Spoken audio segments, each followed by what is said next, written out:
Hi everybody, Marco Robinson again, #1 best-selling author, award-winning entrepreneur, winner of the People's Choice Best Real Estate Investment Company 2015, and recently, I'm very excited about this, winner of Tatler's Best Restaurants 2015 with my Naked restaurant. Really cool.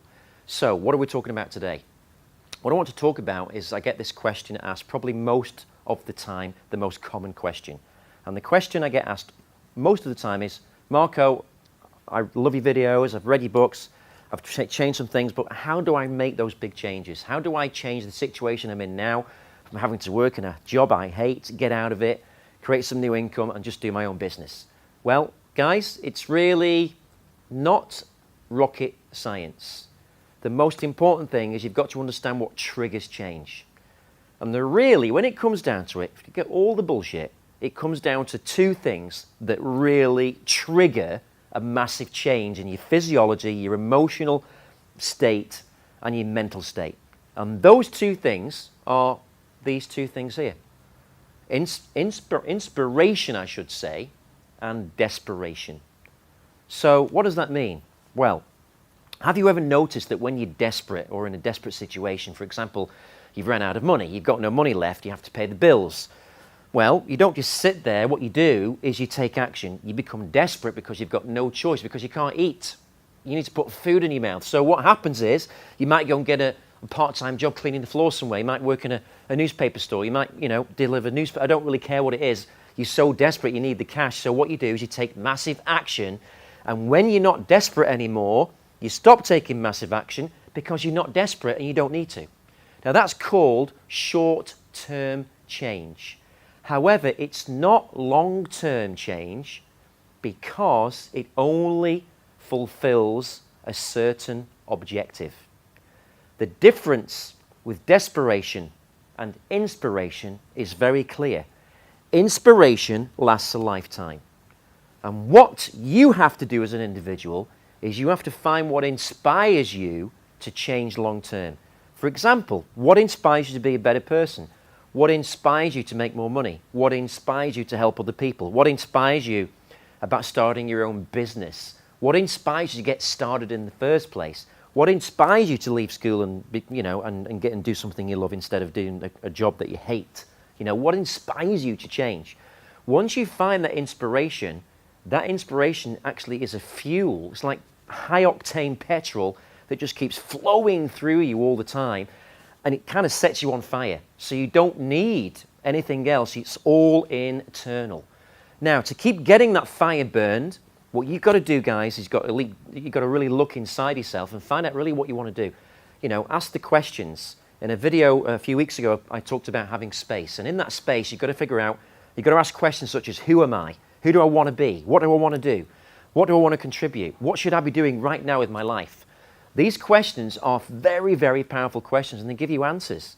Now, sometimes when you get those answers, because you're not feeling in a particularly good state or good mood, you kind of block the answers and say, no, I can't do that. No, I don't believe in that. No, I'm not good enough for that.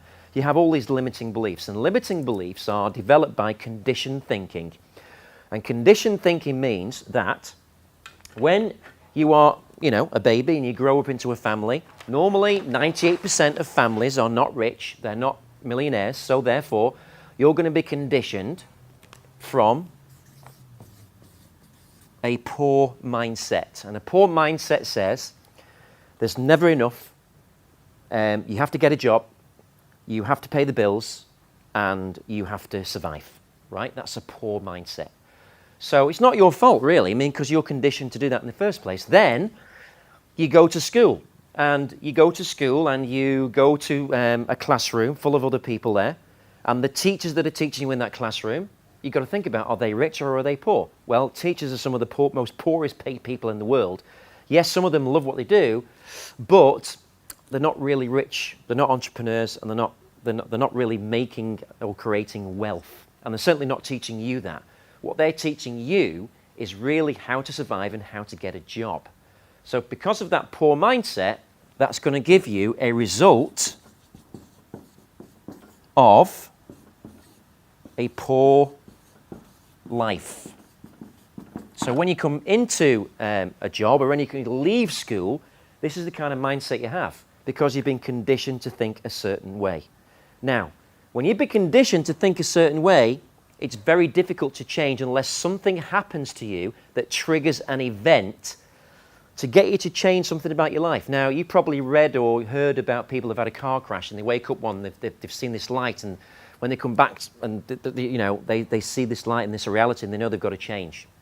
Or people that have met someone that's told them they've been in the same situation as them and they were just like them 5 years ago, but now they've got their own business, they're millionaires, blah, blah, blah. That's actually quite inspirational.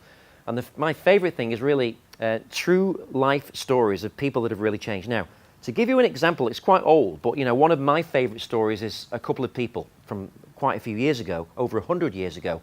One of those people is a guy called Thomas Edison. Don't know if any people have heard of him, but he's the reason really why there's light shining on me right now. There's lights in the ceiling because, whoops, he found a way to, light a bulb to last so we can actually not use gas anymore. And that guy, wow, the resistance he had at the time, it's over 100 years ago, guys, well over 100 years ago. The resistance he had at the time when he announced he was going to invent a light bulb, no one believed him. Everyone laughed at him. And because then, at the time, motor cars, there were very few motor cars around, and motor cars had like gas for the headlights, so someone had candles for the headlights, right? And he says he's going to make a light bulb. So no one believed him, hardly anyone. The only person that believed in it was him. And the people that were working in his laboratory, they didn't believe him either. But they worked there because they wanted payment. But he kept going, kept going, kept going, kept going. He made 10,000 experiments. And eventually he got to one experiment where the light bulb came on, but then it exploded after 10 seconds. And he kept going and kept going. And eventually he made it work. And he said he discovered it, and still no one believed him. In fact, it was so bad, he had one friend, and that friend was the mayor of New York. And he went to see the mayor of New York with this light bulb in this box, and the mayor was sitting in his big fat chair like that. He's leaning back, says, "Right, Thomas, what is it? What do you got to show me?" So he got this light bulb in this box out. He put this light bulb, switched this button, and this light bulb came on this mayor's desk, and the mayor went, "Whoa!" The first thing the mayor did was look under the box and see if there was something under there, like a bit of gas or a candle, something. I couldn't find anything. He said, "Thomas, how do you do that? That's amazing." So eventually the mayor believed it, because he only believed it when he saw it. Now, at that time, all of New York's streets were lit by gas. They weren't lit by electric. So the lamps in the street lights were all gas-powered. So the mayor said, "I'll tell you what we're going to do. I will let you light one street of light. You're using your invention by electricity instead of using gas. And we're going to show the world that your invention works." So it was very excited. Thomas was really excited. So they came to the day, and there was two massive dynamos. They had to go at the same speed to power the street lights, two massive dynamos.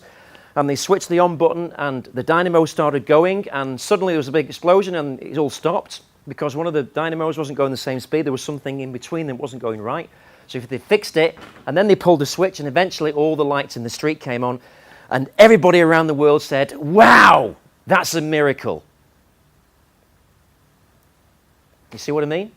Henry Ford, who invented the Model T Ford. Henry Ford, right, invents the production line for the Model T Ford. Now, his invention was so good and changed the motor industry literally overnight so people could afford a motor car. He wasn't educated. So the Supreme Court actually called on Henry Ford to answer why he was so clever. Can you believe that actually happened? And they said, "Listen, you're not qualified to make a motor car. You're not qualified to put cars on a production line. Where did that come from? You're not educated." He was questioned by the Supreme Court about his invention. That's how much disbelief there was out there. Now, those are very inspirational stories, and they give me goosebumps even talking about that, because can you imagine the kind of resistance, the kind of obstacles these guys went through to get their dream and make it into reality. And when you look around you in today's world, people are not getting pissed off about not inventing a light bulb. People are getting upset because their post on Facebook didn't get out on time, or it was the wrong picture, or they didn't click like on something. This is the world today, guys. Seriously, it's sad, isn't it? Because literally, you have the power to do anything you want. I mean, look at me, school dropout, had no money whatsoever, had no girlfriends. I thought I was gay at one point because I couldn't get a girl. Seriously, I was so shy. But look what happened to me. I changed my life because someone gave me a book and said, read the book, keep reading it. When you've read it, keep reading it again, read it again. So I read the book 8 times the day after, literally, and my life was changed. And I talk about this in another video in more detail, but basically I read that book and I had so much confidence and belief in myself that I was so inspired that I became Salesperson of the Year and broke the world sales record in my industry, selling $1 billion worth of products. That's how powerful inspiration is. So guys, if you want to change, what you've got to do is look for things that inspire you. Watch a movie, a true story. Read a book. Meet people in networking or seminars and talk to those people. You know what? In seminars and events, you can meet some amazing people, the most amazing people you ever met, that have, trust me, have had a worse life than you and have turned it around into something amazing. You can be amazing too, but what you've got to first do is look in the mirror and say, right, how do I change? How do I get inspired? And go and look for it. Thank you. This is Marco Robinson.